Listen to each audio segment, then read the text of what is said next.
Hi friends, मेरा नाम विकास चौधरी और अपन अपने YouTube channel physics study point Sultana के अंदर पढ़ रहे थे विद्युत आवेश के बारे में।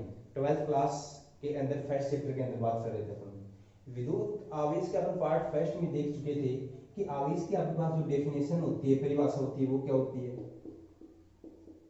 इसका आपके पास फॉर्मूला होता है, वो क्या होता है। आपने इसका मात्रक देख लिया था, वीमा आप देख चुके हो।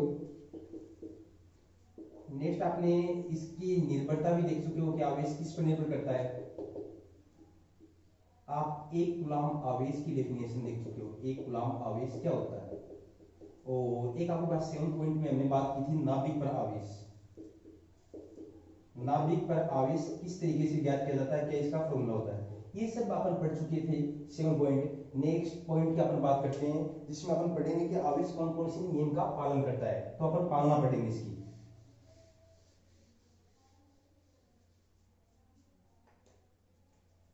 तो देखिए इलेक्ट्रिक चार्ज, लास्ट क्लास को रेगुलर करते हुए हमारे पास नेक्स्ट पॉइंट आएगा पालना, कि आवेश कौन कौन से नियमों को फॉलो करता है। तो सबसे पहला आ जाता है कि आवेश फर्स्ट आपके पास बीजगणितीय योग नियम को पालन करता है। बीजगणितीय योग नियम।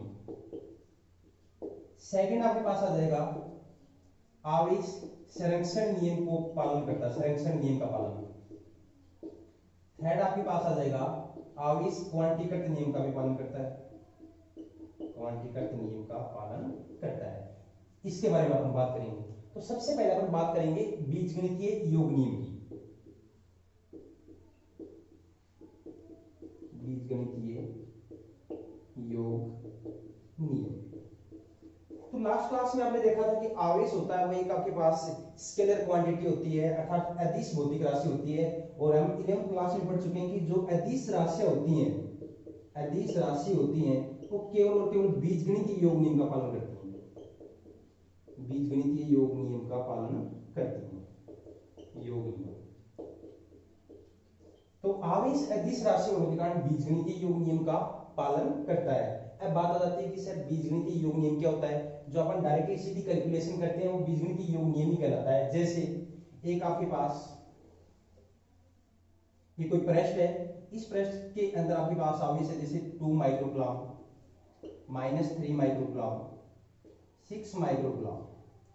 तो अब आपसे पूछ लिया जाए कि टोटल चार्ज कितना होगा। तो बीजगणितीय योग नियम के अकॉर्डिंग अपन बोल सकते हैं 6 2 8 हो गया, -3 हो गया, तो 8 में से 3 गया तो आपके पास 5 माइक्रोकूलम्ब आवेश बच गया।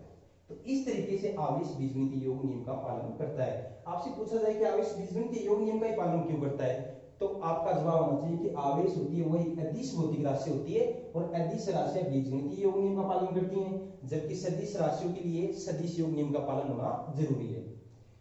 सेकंड अपन बात करेंगे आवेश संरक्षण नियम। मैं इसको रफ कर देता हूं।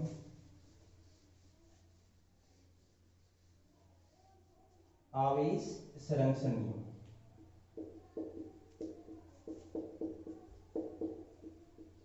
देखिए संरक्षण नियम क्या होता है, इसको अपन रिलेट करते हैं 11th क्लास से। 11th क्लास में आपने पढ़ा हुआ ऊर्जा संरक्षण नियम। और ऊर्जा संरक्षण नियम के अंदर ये बताया जाता है कि ऊर्जा को न तो उत्पन्न किया जा सकता है और न ही नष्ट किया जाता है, इसे एक रूप से दूसरे रूप में बदला जा सकता है, परिवर्तित किया जा सकता है। जैसे आपके पास गतिज ऊर्जा है, उसको अपन स्थितिज ऊर्जा में परिवर्तित करते हैं, या फिर आपके पास जैसे कोई तापीय ऊर्जा है, उसको भी अपन गतिज ऊर्जा में परिवर्तित कर सकते हैं, मतलब ऊर्जा के रूप बदले जा सकते हैं। वो आपके पास था ऊर्जा संरक्षण नियम। पर यहाँ पर अपन ऊर्जा संरक्षण नियम की बात ना करते हुए आवेश संरक्षण नियम की बात करेंगे। और आवेश संरक्षण नियम क्या कहता है, देखिए आवेश को न तो उत्पन्न किया जा सकता है, किया जा सकता है, और न ही नष्ट, अर्थात इसे एक वस्तु से दूसरी वस्तु में परिवर्तित परिवर्तित करते, सॉरी, एक वस्तु से दूसरी वस्तु में स्थानांतरित कर सकते हैं, कर सकते हैं। देखिए, आवेश को आप न तो उत्पन्न कर सकते हो और न ही नष्ट किया जा सकता है। इसे एक वस्तु से दूसरी वस्तु में स्थानांतरित किया जा सकता है, ट्रांसफर किया जा सकता है, और स्थानांतरित करने का आपके पास जो माध्यम होगा वो कौन होंगे? इलेक्ट्रॉन। तो आप इस चीज से समझ सकते हो कि जिसको अपन न तो उत्पन्न कर सकते और न ही नष्ट कर सकते, जिसको अपन न तो बढ़ा सकते नहीं घटा सकते, अर्थात उसकी जो मात्रा है वो आपके पास फिक्स है। तो अपन बोल सकते हैं कि प्रकृति के अंदर आवेश की मात्रा क्या होती है? नियत होती है, फिक्स होती है, कांस्टेंट होती है। तो इसमें एक लाइन और भी ऐड कर सकते हैं, अर्थात प्रकृति में आवेश की मात्रा नियत होती है, नियत होती है। वापिस देख लीजिए, आवेश को न तो उत्पन्न किया जा सकता है और न ही नष्ट किया जा सकता है, अर्थात इसे एक वस्तु से दूसरी वस्तु में स्थानांतरित किया जा सकता है, जिसे आवेश संरक्षण नियम कहते हैं। अर्थात प्रकृति के अंदर आवेश की मात्रा क्या होती है? नियत होती है। ये आपके पास था आवेश संरक्षण नियम। पर एग्जाम में साथ साथ आपसे ये पूछ लिया जाता है कि आवेश संरक्षण नियम को समझाते हुए इसके कोई 2 या 3 उदाहरण दीजिए। तो इसके एग्जाम्पल की बात कर लेते हैं आवेश संरक्षण नियम की।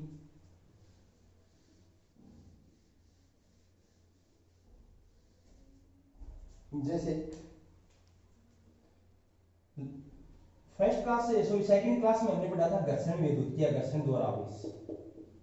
तो वहां भी मैंने आपको बताया था कि घर्षण विद्युत की होती है वो आवेश संरक्षण नियम का पालन करती है। एग्जांपल में देखेंगे अपन फर्स्ट, जैसे घर्षण से पहले दोनों वस्तुएं अनावेशित होती हैं। जैसे ए वस्तु है आपके पास, ये बी वस्तु, दोनों वस्तु अनावेशित, अर्थात इसके ऊपर भी चार्ज जीरो, इसके ऊपर भी चार्ज जीरो। जब इनका अपन फ्रैक्शन करवाते हैं, घर्षण करवाते हैं, तो उसमें ऊर्जा पाकर किसी एक वस्तु से इलेक्ट्रॉन दूसरी वस्तु में ट्रांसफर हो जाते हैं, जिसके कारण दोनों वस्तुएं आवेशित हो जाती हैं। अर्थात ए के ऊपर आपके पास आ जाता है पॉजिटिव आवेश और बी के ऊपर आपके पास आ जाता है साहब नेगेटिव आवेश, नेगेटिव आवेश। वहां पर आपको ये बताया था कि घर्षण से पहले दोनों वस्तुएं अनावेशित होती हैं, अर्थात टोटल चार्ज इनके ऊपर घर्षण से पहले रहता है जीरो।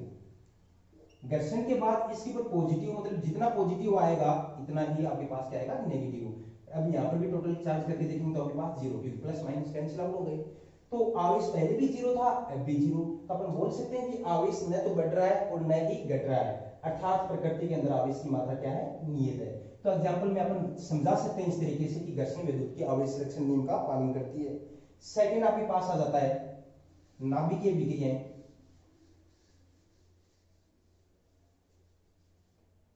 एग्जाम्पल में सेकंड आपके पास पॉइंट आ जाएगा नाभिकीय अभिक्रियाएं, न्यूक्लियर रिएक्शन। नाभिकीय अभिक्रियाएं भी आवेश संरक्षण नियम का पालन करती हैं। नाभिकीय अभिक्रियाएं देखते हैं क्या होती हैं। तो नाभिकीय एक तो होता है विखंडन और एक आपके पास होता है संलयन, नाभिकीय संलयन। तो देखिए विखंडन संलयन क्या होता है, खैर अपने सेकंड बुक के अंदर नाभिक चैप्टर आएगा, वहां पूरा इसके बारे में डिटेल से पढ़ेंगे, पर फिर भी देख लेते हैं। विखंडन का मतलब होता है बचा बाटी टूटना, क्या होता है? टूटना। और संलयन का मींस होता है जुड़ना। अब टूटेगा कौन? जो भारी होगा वो टूटेगा, मतलब कि किसी हैवी न्यूक्लियस आपके किसी भारी नाभिक का हल्के नाभिकों में टूट जाना नाभिकीय विखंडन कहलाता है, तथा छोटी छोटी नाभिक मिलकर एक बड़ी नाभिक का निर्माण करते हैं, उसे नाभिकीय संलयन कहते हैं। किस तरीके से आपके पास आवेश संरक्षण नियम का पालन करती हैं, एग्जांपल से समझें। जैसे आपके पास यूरेनियम नाभिक है, एक भारी नाभिक है यूरेनियम 92 235, ये आपके पास विखंडित होती है थोरियम के अंदर और हीलियम के अंदर। हीलियम को अल्फा पार्टिकल भी कहते हैं, अल्फा कण, और थोरियम आपके पास आ जाएगा 19 231 9231। तो ये कंडीशन थी विखंडन से पहले यूरेनियम था, अब ये दो नाभिकों में टूट गए थोरियम और हीलियम। पिछली क्लास में मैंने आपको बताया था कि नाभिक के ऊपर आवेश किस तरीके से ज्ञात किया जाता है, तो वो कॉन्सेप्ट अपन लगाएंगे तो उससे देखेंगे कि टूटने से पहले टोटल चार्ज कितना था। तो आप बोलोगे सर 92 ई की वैल्यू होती है 1.6 × 10⁻⁻19। अब टूटने के बाद देखते हैं, यहाँ पर आ जाएगा 90 ई इस नाभिक के ऊपर प्लस 2 ई, 90 ई प्लस 2 ई आपके पास वापिस हो गया 92 ई 92 ई। अर्थात अपन देख रहे हैं कि टूटने से पहले भी उतना ही आवेश था और टूटने के बाद भी उतना ही आवेश है, अर्थात आवेश संरक्षित रहता है और नाभिक की अभिक्रिया आवेश संरक्षण नियम का पालन करती हैं। ये एग्जाम्पल आप दे सकते हो एग्जाम के अंदर इजीली। उसके बाद में एक आपके पास होती है आयनीकृत अभिक्रियाएं, वो भी आवेश संरक्षण नियम का पालन करती हैं। मतलब जितनी भी लगभग रिएक्शन होती है आयनीकृत अभिक्रिया वो आवेश संरक्षण नियम का पालन करेंगी। आयनीकृत अभिक्रिया जैसे आपके पास NaCl होता है, ये आपके पास टूटता है Na प्लस और Cl माइनस, आपने केमिस्ट्री में पढ़ रखा होगा बहुत बार।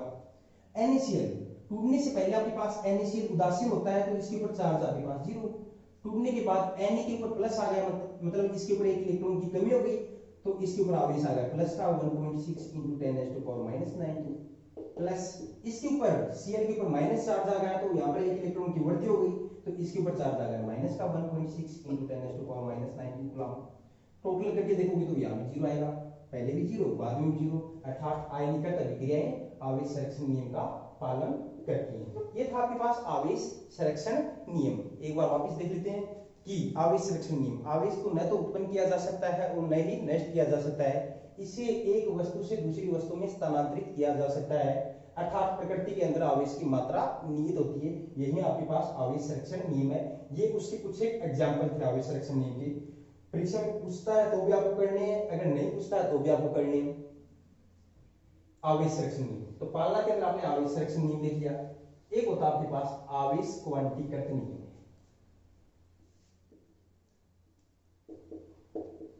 आवेश क्वांटीकृत नियम, तो देखिए क्वांटीकृत ये क्या है, क्वांटीकृत ये शब्द आया कहां से, क्वांटा से, और क्वांटा का जो शाब्दिक अर्थ होता है वो होता है सूक्ष्मतम, सबसे छोटा, सबसे छोटा। तो आपके पास आ गया आवेश का जो सबसे छोटा रूप होता है उसे ही अपन आवेश क्वांटीकृत नियम कहते हैं। और आवेश का जो सबसे छोटा रूप होता है वो होता है इलेक्ट्रॉन का आवेश, इलेक्ट्रॉन का आवेश, जिसकी वैल्यू आपके पास परिमाण के रूप में होती है 1.6 × 10⁻⁻⁹ कूलम। इससे छोटा कोई आवेश नहीं होता। क्वेश्चन आपसे पूछ लिया जाए आवेश का सबसे सूक्ष्म रूप कौन सा क्या होता है तो आप कहोगे इलेक्ट्रॉन का आवेश, जिसकी वैल्यू होती है 1.6 × 10⁻⁻⁹ कूलम। और क्वांटा का क्या होता है, सूक्ष्म रूप। अब मैं आपसे एक बात पूछूं कि जैसे आपको दुकान में गए पेन लेने गए और जाके दुकान वालों को पूछा कि भाई साहब 10 पेन लेने, 10 पेनों का क्या मूल्य है, तो वो बता देगा आपको, जैसे 10 पेन आएंगे वो 50 रुपए के आएंगे। तो आप कहोगे उससे कि मेरे को 2 पेन लेने हैं तो आपको 10 रुपए देने पड़ेंगे। एक पेन लेना है तो 5 रुपए। आप उसको ये कहते हो कि मेरे को आप पेन दो, आधा पेन दो, तो वो आपको नहीं देगा। आधा पेन, 2.5 पेन दो, वो आपको नहीं देगा। मतलब कि सबसे कम से कम हमारे पास जो संख्या है वो क्या है, 1 पेन, और 1 पेन है, बाकी 2 लेने हैं 3 लेने हैं वो इसी के मल्टीपल में आएंगे। तो उसी प्रकार सबसे सूक्ष्म आवेश आपके पास क्या होता है, इलेक्ट्रॉन का आवेश, और बाकी जो आवेश होते हैं वो इलेक्ट्रॉन के आवेश के मल्टीपल के रूप में होते हैं, और वो भी ये संख्या होनी चाहिए, वो क्या होनी चाहिए, पूर्ण संख्या होनी चाहिए। ठीक है ना। तो ये आपके पास आवेश क्वांटीकृत नियम था। अब इसको लिखना कैसे थ्योरी के अंदर वो भी देख लीजिए आप। आवेश क्वांटीकृत नियम मतलब आप लिखोगे क्वांटीकृत शब्द का शाब्दिक अर्थ होता है सूक्ष्म, शाब्दिक अर्थ होता है सूक्ष्म, अर्थात आवेश का सबसे सूक्ष्म रूप इलेक्ट्रॉन का आवेश, इलेक्ट्रॉन का आवेश होता है तथा प्रत्येक वस्तु पर आवेश इलेक्ट्रॉन के आवेश का पूर्ण गुणज होता है, गुणज होता है। इसे ही आवेश क्वांटीकृत नियम कहते हैं, इसे ही आवेश क्वांटीकृत नियम कहते हैं। फॉर्मूला आप लिख देना Q equal to plus minus n e, यहां पर n होगी वो आपके पास होगी पूर्ण संख्या, पूर्ण संख्या। ये आवेश क्वांटिकट नियम था आपके पास। अब देखिए आवेश क्वांटिकट नियम के बारे में सबसे पहले बात किसने की, तो ये भी आप ध्यान में रखना, मिलिकन ने, मिलिकन ने आवेश क्वांटिकट नियम का सत्यापन सबसे पहले किया था मिलिकन ने, और उसका एक फेमस एक्सपेरिमेंट है जिसका नाम है तेल बूंद प्रयोग। अर्थात मिलिकन ने तेल बूंद प्रयोग की सहायता से ही आवेश क्वांटिकट नियम का सत्यापन किया था, जो आज से लगभग 8-10 साल पहले राजस्थान बोर्ड के अंदर चलता था। है तो सिलेबस सेट आती है, आपको इतना ही ध्यान में रखना है, आवेश क्वांटिकट नियम का सत्यापन मिलिकन ने तेल बूंद प्रयोग से किया था। ये हमारे पास आवेश के बारे में बात होगी कि आवेश कौन कौन सी नियम का पालन करता है। ध्यान में रखना, आवेश आपके पास एक तो योजकता नियम का पालन करता है, मतलब बीजगणितीय योग नियम का, एक आवेश संरक्षण नियम का पालन करता है, और एक आवेश क्वांटिकट नियम का। उसके बाद में अपन आवेश के बारे में आगे और भी बात कर लेते हैं।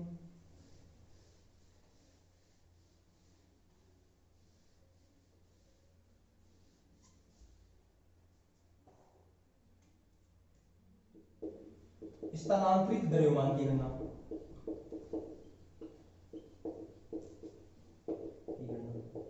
अब देखिए क्या होता है कि किसी भी एक वस्तु से इलेक्ट्रॉन दूसरी वस्तु में स्थानांतरित होते हैं। ए से बी में जैसे ही आपके पास इलेक्ट्रॉन स्थानांतरित हुए तो क्या होता है कि इनका आवेश तो प्रभावित होता ही होता है, साथ में इनका द्रव्यमान भी प्रभावित होता है, मतलब द्रव्यमान बदल जाता है, द्रव्यमान स्थानांतरित होता है, और वो द्रव्यमान स्थानांतरित होगा वो इलेक्ट्रॉन के द्रव्यमान के बराबर होता है। और इलेक्ट्रॉन का द्रव्यमान आप ध्यान में रखिए 9.1 × 10⁻³ kg, जो बहुत छोटा होता है, जिसको नगण्य कर दिया जाता है, पर कई बार एग्जाम में पूछ लिया जाता है, ठीक है ना। तो स्थानांतरित द्रव्यमान, तो स्थानांतरित द्रव्यमान डिपेंड करेगा कितने इलेक्ट्रॉन ट्रांसफर हो रहे हैं। यदि एक इलेक्ट्रॉन ट्रांसफर हो रहा है तो स्थानांतरित द्रव्यमान का मान हो गया 9.1 × 10⁻³ kg। अगर दो इलेक्ट्रॉन स्थानांतरित हो रहे हैं तो आपके पास हो जाएगा 2 × 9.1 × 10⁻³ kg। 3 हो रहे हैं, 4 हो रहे हैं, 5 हो रहे हैं, क्योंकि ये संख्या होगी वो आपके पास एक पूर्ण संख्या होगी, 2 3 4 5 6 7। तो इसी प्रकार यदि n हो सकते हैं तो यहाँ पर आपके पास क्या आ जाएगा n, और ये आपके पास है मास ऑफ इलेक्ट्रॉन। तो आपके पास फॉर्मूला क्या बन जाता है इसका, del m equal to n into mass of electron. अब यहाँ पर बात कर लेते हैं n की। n आपके पास स्थानांतरित इलेक्ट्रॉन की संख्या, m ऑफ e इलेक्ट्रॉन का द्रव्यमान जो आपके पास होता है 9.1 × 10⁻³ kg। डेल m आपके पास है स्थानांतरित द्रव्यमान या परिवर्तित द्रव्यमान भी बोल सकता है वो आपके पास। अब इस फॉर्मूले की उपयोगिता देखो कहां पर है। जैसे पीछे अपन आवेश का फॉर्मूला पढ़ा था Q equal to n e, numerical से रिलेटेड बात बता रहा हूं आपको, Q equal to n e. अब वो आपको क्वेश्चन में डायरेक्टली n की वैल्यू दे देता है तो अपन आवेश की वैल्यू निकाल लेते हैं, पर यदि वो n की वैल्यू ना देते हुए आपको परिवर्तित द्रव्यमान का मान दे दे तो फिर आवेश का मान पूछे तो कैसे निकालेंगे। तो देखिए बच्चा पार्टी यहां से n का मान आ जाएगा n equal to del m upon mass of electron, और n की वैल्यू अपन यहां पर पुट आउट कर देंगे। तो q का फॉर्मूला क्या बनेगा, q equal to plus minus del m upon mass of electron into e। तो इस तरीके से ये फॉर्मूला चेंजमेंट हो सकता है और इसके ऊपर न्यूमेरिकल पूछे जाते हैं, ठीक है ना। तो ये आपके पास स्थानांतरित द्रव्यमान की बात हो गई। कई बार इसको नगण्य कर दिया जाता है क्योंकि इलेक्ट्रॉन का द्रव्यमान बहुत ही कम होता है। साथ में आप प्रोटॉन का द्रव्यमान भी याद रखना, आगे कम में आएगा 1.67 × 10⁻27 kg, ये मास ऑफ प्रोटॉन होता है। तो बात होगी स्थानांतरित द्रव्यमान की गणना। अब देखिए स्थानांतरित द्रव्यमान के बाद में बात करूं मैं अस्तित्व की कि प्रकृति के अंदर कौन सा आवेश अस्तित्व में रह सकता है कौन सा नहीं। आपने क्लास ध्यान से पढ़ी होगी तो अब तक आप समझ गए होंगे। आवेश क्वांटिकट नियम में मैंने इनडायरेक्टली ये बात बता दी थी आपको कि अस्तित्व की बात करेंगे। तो देखिए आवेश Q इक्वल टू आपके पास प्लस माइनस Ne। यदि n आपके पास एक पूर्ण संख्या आ रही है तो वह आवेश अस्तित्व में रहेगा, अदरवाइज आवेश अस्तित्व में नहीं होगा। n की वैल्यू निकालनी है अस्तित्व के लिए, तो अस्तित्व के लिए आप किसका मान चेक करोगे, n चेक।